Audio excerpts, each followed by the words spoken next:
ВМРО ДПМН и Христијан Мицковски имаат намера да организираат предвремени парламентарни избори, за што имаат и сценарио со веќе познати мотиви, изјави денес Венко Филипче, председател на СДСМ. Ова што се случува е сценарио кое што е смислено уште лани, кое јас и СДСМ го разоткривме и јавно го говориме повеќе од 2 месеци. Предвремени избори, па мигранти за пари. Нема пари во буџетот, власта се брза да превземе мигранти, да земе кредит 6 милиарди евра плюс 20.000 фунти по мигрант, како што пренесува британските медиуми. Мицковски тендер коалицијата ВМРО знам, нека си ги распишат изборите сами, кога веќе се имаат испланирано, СДСМ нема да биде покритие за ова сценарио. Други детали во врска со темата Филипче најави за утре, за кога рече дека се пречка во можните разговори за темата предвремени избори, посочувајќи дека оваа влада е узурпаторска. Со криминалци кои се обидуваат да узурпираат се и да се спасат себе си, нема седнување на маса за техничката влада. Има само одговорност.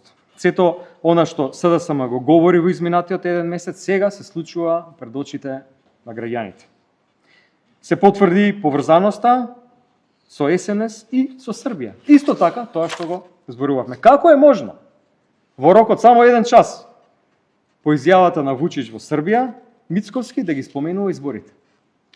Што е тоа? Коинциденција или тоа што го зборуваме изминатите повеќе од месец дена? Од друга страна, премиерот Христијан Мицковски, председател на ВМРО ДПМН, на истата тема изјави. Тема на оваа лидерска средба не беше само законот за влада, но сакав на таа лидерска средба да поразговараме и за реформските закони, односно оние закони кои што се дел од реформската агенда, бидејќи тие закони ќе бидат во парламентот, меѓу кои е изборниот законник, законот за јавно обвинителство, еве помина, законот за судски совет, потоа тука се уште други 4 реформски закони во делот на правосудството, тоа е законот за јавно обвинителска и судска служба, потоа законите на Советот на јавни обвинители, Судскиот совет. Според Мицковски, мотивите поради кои Филипче да одбива лидерска средба се чудни и збунувачки. Но ете, за жал, имаме неодговорна, неконструктивна опозиција, безидејна опозиција, која што еве се служи со вакви квалификации.